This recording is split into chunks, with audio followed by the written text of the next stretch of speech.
Hello guys, तो एक बार हम फिर से चलते हैं अपने इम्पोर्टेंट क्वेश्चन जो व्यापम और पीएससी द्वारा लगातार पूछा जा रहा है, जो कि हमारे आगामी एसआई कैंडिडेट्स के लिए बहुत ही प्रॉफिट होने वाला है। तो देर न कर तो नेक्स्ट क्वेश्चन रहेगा स्क्रीन पर। एक रेलगाड़ी जिसकी लंबाई 100 मीटर 180 मीटर है, एक बिजली के खंभे को 6 सेकंड में पार करती है, तब एक पुल जिसकी लंबाई 240 मीटर है को पार करने में कितना समय लगेगा। अब ध्यान दें, यहाँ पर जो रेलगाड़ी है उसकी लंबाई दे दिया गया है। रेलगाड़ी की लंबाई यहाँ पे लिख लेना। रेलगाड़ी की लंबाई कितनी है? 180 मीटर। रेलगाड़ी की लंबाई कितना दिया गया है? 180 मीटर दिया गया है।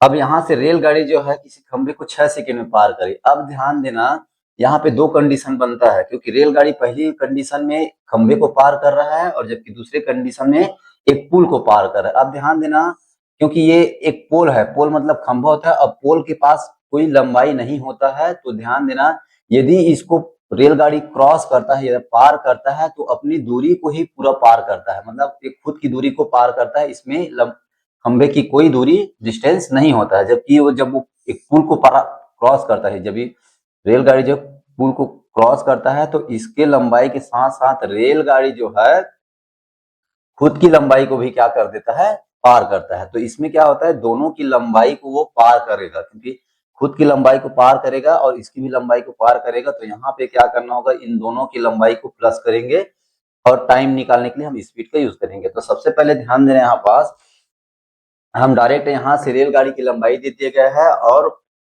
खंभे को कितने सेकंड में पार कर रहा है, सेकंड मतलब यहाँ पे टाइम भी दे दिया गया। लंबाई को हम मान लेते हैं, ट्रेन की लंबाई है ना, देखो speed is equal to distance upon time होता है। तो यहाँ पे हम डिस्टेंस किसको मानेंगे? 180 मीटर को ही डिस्टेंस मानकर चलेंगे, क्योंकि वही रेलगाड़ी की लंबाई है और उतना ही डिस्टेंस वो खंभे को पार करने में लगाएगा। तो यहाँ से डिस्टेंस 180 मीटर दे दिया गया है और यहाँ पे टाइम भी दे दिया गया है कि कितने सेकंड में वो पार कर रहा है। तो 6 सेकंड में वो क्या कर रहा है? खंभे को पार कर रहा है। अब यहाँ से ध्यान देना, डिस्टेंस और टाइम पता है तो हम स्पीड निकाल लेते हैं। अब ध्यान देना, मीटर और प्रति सेकंड का क्या होता है? कॉम्बिनेशन होता है, जो यहाँ पे ठीक ठीक दिया गया है, यूनिट चेंज करने की जरूरत नहीं है। कभी कभी क्या होता है, किलोमीटर और सेकंड में दे दिया होता है, तो उसको चेंज यूनिट में चेंज करते हैं, तो 5/18 या 18/5 से क्या करते हैं, इसको कन्वर्ट करते हैं। लेकिन यहाँ पे कोई दिक्कत नहीं है, मीटर प्रति सेकेंड में ये सब चीज दिया गया है। अब यहाँ पे क्या करेंगे, स्पीड बराबर होता है डिस्टेंस अपॉन टाइम। तो यहाँ से हम लोग स्पीड निकालेंगे, 6 से कट जाएगा, 6 18 और 6 शून्य शून्य, ये हो जाएगा मीटर प्रति सेकेंड। मतलब जो ट्रेन का स्पीड है वो 30 मीटर प्रति सेकेंड, मतलब एक सेकेंड में वो 30 मीटर को क्रॉस कर देता है। अब यहाँ से जैसे स्पीड निकल गया तो फाइनल हम अब अपने आंसर की ओर चलते हैं। बोला गया एक पुल जिसकी लंबाई, अब पुल की लंबाई क्या दे दिया गया है? पुल की लंबाई दे दिया है 240 मीटर है, उसको पार करने में वो कितना समय लगेगा? क्योंकि ध्यान देना, हमें तो स्पीड पता चल गया है कि 30 मीटर प्रति सेकेंड है, ये डिस्टेंस हो गया पुल का। अब ध्यान देना, अभी अभी इस कंडीशन में क्या होता है, जब रेलगाड़ी जो है किसी पुल को पार करता है तो उसकी उसकी लंबाई भी जुड़ता है और ट्रेन की लंबाई, क्योंकि ट्रेन जो है खुद की लंबाई को भी यहाँ से क्या करता है, पूरा करना होता है। तो यहाँ से उसकी लंबाई को भी क्या कर देंगे हम लोग, प्लस कर देंगे। तो इस प्रकार से हम यहाँ पे पूछा गया है पुल की लंबाई तो 40 मीटर, तक उसको पार करने में कितना समय लगेगा बोल दिया गया है। तो यहाँ पे हम लोग क्या करेंगे, समय निकालना है, तो time is equal to distance upon speed हो जाएगा। अब चूंकि ध्यान देना, यहाँ पे डिस्टेंस दोनों का जुड़ेगा, तो 240 मीटर और 180 मीटर दोनों को क्या कर देंगे हम लोग, प्लस कर देंगे और उसको डिवाइड करेंगे स्पीड से, क्योंकि ट्रेन का स्पीड कितना है, 30 मीटर प्रति सेकेंड है।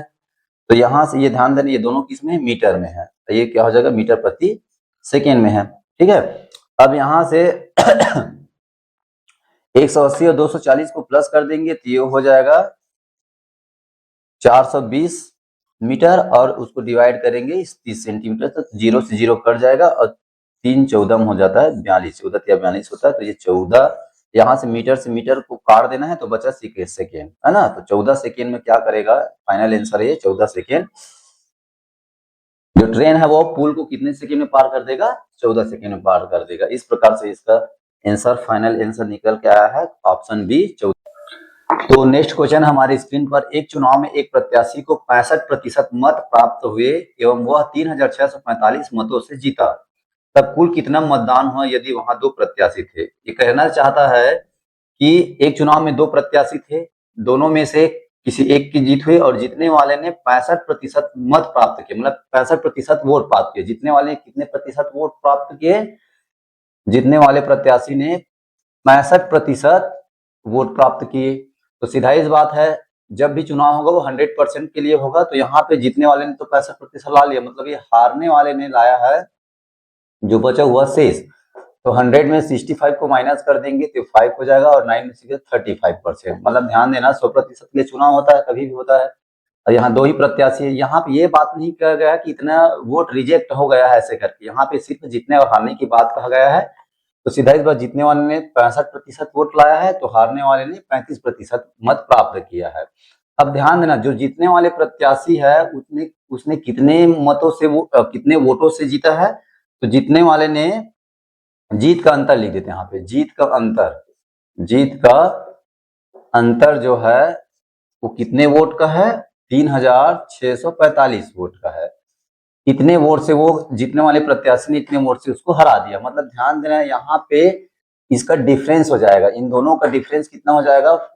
30 हो जाएगा, 30%। मतलब ध्यान देना, यहाँ पे जीत का अंतर परसेंट में रहेगा और यहाँ पे वोट में रहेगा। मतलब यहाँ पे 30% की वैल्यू हुई 3645 वोट है। मतलब यहाँ पे हमें 30% का जो अंतर है वो जीत का अंतर ही हो जाएगा 3645 वोट के बराबर। तो यहाँ पे 30% का वैल्यू पता है, मतलब यहाँ से 100% का वैल्यू हम आसानी से निकाल सकते हैं। तो यहाँ से क्रॉस मल्टीप्लाई हो जाएगा इसका 100 के साथ में, तो 3645 का 100 के साथ मल्टीप्लाई कर देंगे और इसको डिवाइड करेंगे, इधर आ जाएगा 30 से। तो ये 0 से 0 कट जाएगा और 3 से कटेगा, 3 एकम 3, 3 दूनी 6 और 3 एकम 3 और 3 पंचे 15। 1215 का 10 के साथ मल्टीप्लाई हो जाएगा तो 12,150 हो जाएगा। यही इतने ही वोट टोटल पड़े थे उस चुनाव में। यही पूछा गया है, तो फाइनल आंसर ऑप्शन डी हो जाएगा, 12,150 वोट टोटल वोट पूछा गया था, क्योंकि हमने 100% का ही हमारा टोटल वोट होता है, जो कि कितना निकल के आया है? 12,150।